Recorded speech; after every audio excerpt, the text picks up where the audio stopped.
La baisse de prix de surgelés sur le marché est inéluctable. Un consensus a été trouvé entre les importateurs et le gouvernement. Seulement, ça se fera par palier.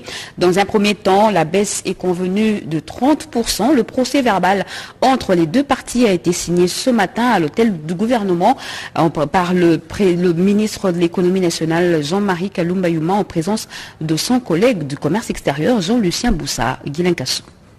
C'est enfin la fumée blanche après 2 mois d'interminables discussions. Un modus vivendi a été trouvé entre les importateurs et le gouvernement sur la baisse du prix de surgelés qui s'évalue autour de 30% pour ce round de négociations. C'est le chemin vers le juste prix. Un carton de cuisses de poulet de 10 kg reviendra désormais à 15,9 $ américains. Un carton de poulet de 10 kg à 15,5 $ américains. Un carton de côte de porc de 10 kg à 16,8 $. Le chinchard, communément appelé mpiodi, 1 kg reviendra à 1,44 $. C'est le résultat obtenu après 48 heures d'âpres discussions entre d'un côté les importateurs dont Jeffco, Sosimex, Egal, Sokin et AF, et de l'autre côté, le gouvernement représenté par le ministre de l'économie nationale, Jean-Marie Kalumba Youma, accompagné de son collègue du commerce extérieur, Jean-Lucien Boussa Tangba, sur instruction du Premier ministre Jean-Michel Samaloukondi. L'engagement du gouvernement est certain,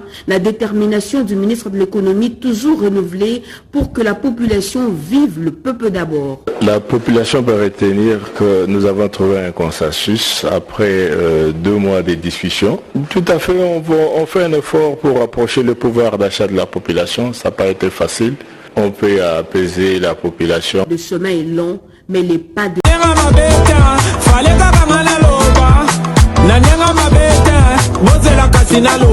Petit béton, poulet béton, tu es à yoka meto mona te bon accepte tu vas te quand on a limité to éviter poulet béton de ba mona na Facebook et aka kuna na Facebook ya to yebi angote to moni pété biso place biloko ekiti to moni angote baloba ke to kolia to sepela mais na no yete poulet béton biso beto zo ha poulet béton mais comment na ngobo to moni te to moni ba soso wana te na to moni angote to moni biloko te o ça passe ya simo ki mbango bomengo adi angenda eloko ya te 060 eloko ya te soso ekiti te basi te bakita biso to mikolo to bavelo to lingi to lia mais to moni te conteneur réparé yaki bato bafola ba carton boy manzaka soso yango nde bati yango $10 poulet béton ezate ngana kenda limete na kosoma soso loko ko $10 natala kuna kati makola misapia soso manzaka soso natala manzaka soso bati $10